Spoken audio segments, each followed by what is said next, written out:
Bien chers amis de Café Évangile, je suis venu apporter un feu sur la terre et comme je voudrais qu'il soit déjà allumé. Je dois recevoir un baptême et quelle angoisse est la mienne jusqu'à ce qu'il soit accompli. Telles sont les quelques paroles de l'évangile de ce 20e dimanche du temps ordinaire de l'année C. Chers amis, rappelez-vous dans l'évangile de Saint Matthieu au chapitre 16, Jésus, en entrant à Césarée de Philippe, a posé une question à ses apôtres, au dire des gens, qui est le Fils de l'homme? Pour les uns, Jésus est Jean le Baptiste, pour d'autres, Élie, et pour d'autres encore, Jérémie ou l'un des prophètes. Ces trois noms que les apôtres ont donnés en réponse à la question du Christ ne sont pas des noms choisis au hasard, mais plutôt des noms qui expliquent que le peuple a vu en Jésus-Christ quelqu'un qui va être persécuté, souffrir pour le peuple jusqu'à la mort. C'est ça ils ont vu en Jésus-Christ. Quelqu'un qui par sa vie va être persécuté. Pourquoi? Parce que, si vous vous rappelez bien, ces trois personnages, Saint Jean le Baptiste, le prophète Élie et le prophète Jérémie, ont été des personnes qui, dans l'annonce de la vérité, ont été persécutés. Jean le Baptiste a été tué par Hérode parce qu'il a dit à Hérode qu'il n'est pas bon qu'il prenne la femme de son frère Philippe. Le prophète Élie a souffert des mains de la reine Jézabel parce qu'il a annoncé que Yahvé est l'unique Dieu. Et la première lecture de ce jour que nous venons d'écouter nous parle du sort du prophète Jérémie qui, ayant annoncé l'exil du peuple à cause de ses infidélités, cette vérité que le roi Jérémie a annoncé de par l'ordre de Yahvé, cette vérité lui a coûté des persécutions de la part du roi Sédécias, qui a permis qu'il soit jeté dans une citerne et souffrir. Chers amis, que les concitoyens de Jésus pensent qu'il est Jean le Baptiste, qu'il est le prophète Élie ou Jérémie ou un autre des prophètes, c'est pour dire qu'ils ont conscience que le chemin que le Christ est en train de prendre en défense de la vérité et de la justice, ce chemin va l'amener à la souffrance et à la mort.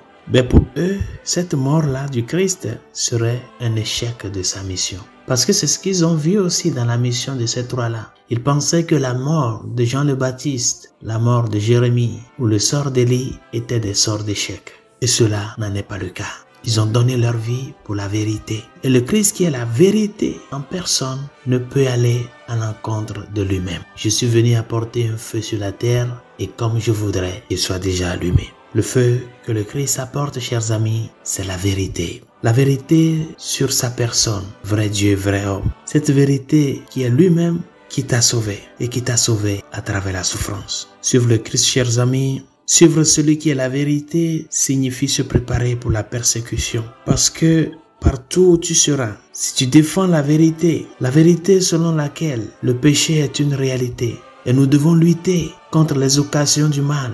Nous devons nous protéger et éviter les occasions de tentation. De que nous tous, nous avons besoin de la miséricorde de Dieu. De que la vie éternelle existe. Tout ne se termine pas ici sur cette terre. De qu'il y a un jugement. De que l'unique sauveur et rédempteur du monde, c'est Jésus-Christ. De que la vie morale que nous menons doit être en conformité avec l'enseignement du Christ. Ce n'est pas une question d'arbitrarité. Quand tu essaies d'annoncer ces vérités-là, n'oublie pas que tu serais méprisé des gens. Mais rappelle-toi de ces paroles du Seigneur. Dans le monde, vous rencontrerez des difficultés, des rejets, des troubles. Mais celui qui persévérera jusqu'à la fin, celui-là sera sauvé. Chers amis, le Christ a apporté la division. Parce que là où le feu de la vérité brûle, ce feu ne peut que diviser le mal du bien. Il est venu annoncer la vérité en sa personne. Et ses concitoyens, en l'écoutant, en voyant ses actes, ont eu conscience qu'il allait mourir. Mais la mort du Christ, c'est un martyr pour la vérité. Combien sommes-nous aujourd'hui que devant les injustices de ce monde, par commodité, nous nous taisons?